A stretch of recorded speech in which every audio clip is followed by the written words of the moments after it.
fishermen and one dog.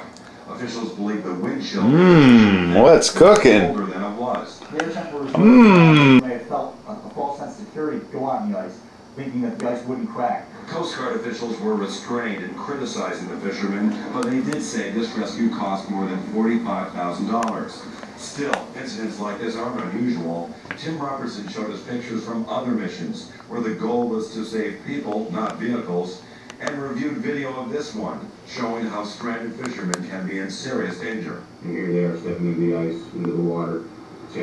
After 31 years, police in Wichita say they've captured the BTK killer. The suspect is this man, 59-year-old Dennis Rader. Word of the arrest has shocked those that know him. For them, he is a husband, church member of Raiders. But first, the pursuit and psyche of the BTK A couple of lobster tails in that Wichita's chief of police paper towels right there, keeping them warm. Until 1989. And Howard Brodsky is a psychologist who profiles serial killers. They joined me a little bit earlier from Wichita. Dr. Brodsky, I want to begin with you. If Rader is the BTK killer, does his background fit the profile that you had pieced together?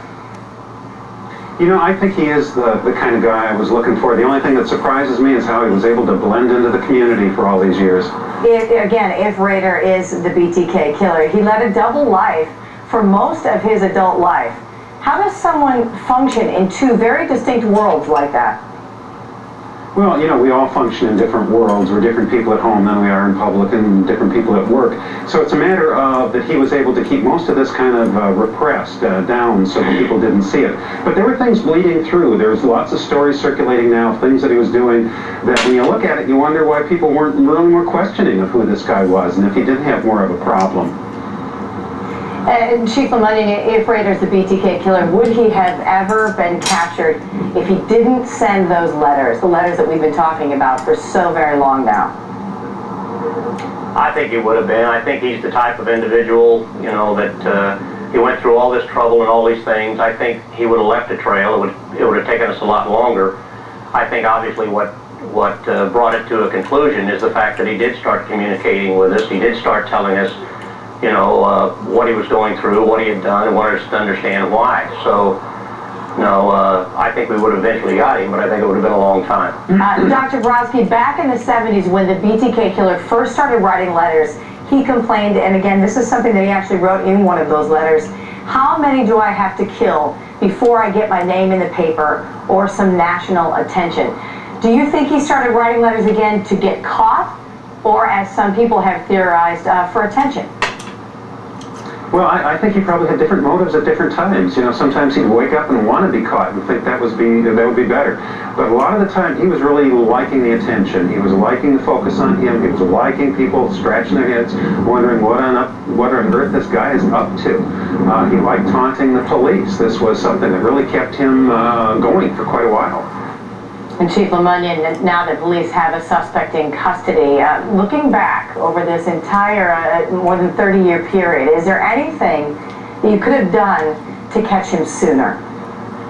No, I think not. I think, very honestly, had he not come forward when he did and started telling us who he was, leaving a trail, in my opinion, I believe he was wanting to get caught. I think he was wanting to tell his story. He was leading us to him. And so what we did back in the 70s and 80s was everything that we should have done, and what the officers did today just blended right with it. I think this guy told us who he was. He told us he was a part of the community. And all the things that we thought about him, that he was a functioning member of this community, came to pass. And the bottom line is, he's in jail. All right, Dr. Howard Brodsky and Chief Richard Lemunion, we appreciate your time here tonight. Thank you. Thank you.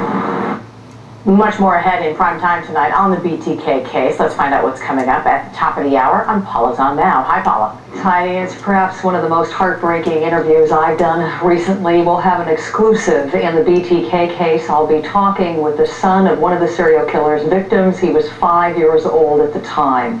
He will describe how his life was ruined and his reaction to a suspect's arrest. Then we're going to move along to the Michael Jackson case and hear the words of Michael Jackson's accuser frank and shocking details about his allegations against the pop star.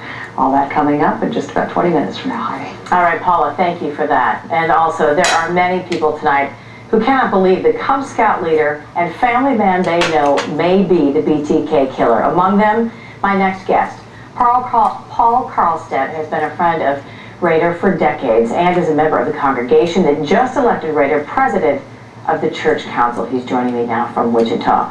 Mr. Karlstedt, we appreciate your time here tonight. I know this is a very difficult time for you. In fact, you have known Dennis Rader personally for several decades. What kind of a friend was he?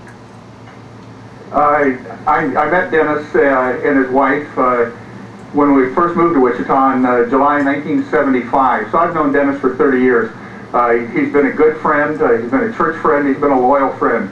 And I just cannot fathom what has transpired in the last 72 hours. I'm sure it's been just shocking to you. The last time you spoke to him, though, was last Wednesday, I understand, 2 days before his arrest. Did you happen to notice anything different about him at that time?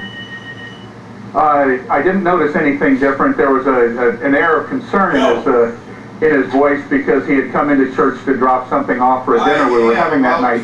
And he was on his way to the hospital where his mother was. And this was a Dennis that I know that made sure that if he had an obligation to the church, he dropped off what he said he was going to bring before he left. Well, I better not spend any time Paul, I'm sure that you have wondered many times, along with many other people in your community, who BTK was. Did you ever think the serial killer could actually be your friend, Dennis Rader?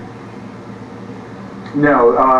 If somebody had said, write a list of the 100 things that you think in your life that you could have go through, this would never be one of them. If on that list they said, list the people that you thought could possibly be accused of cool. Well, I promise you it's going to be facts today. Dennis would not have been on the list.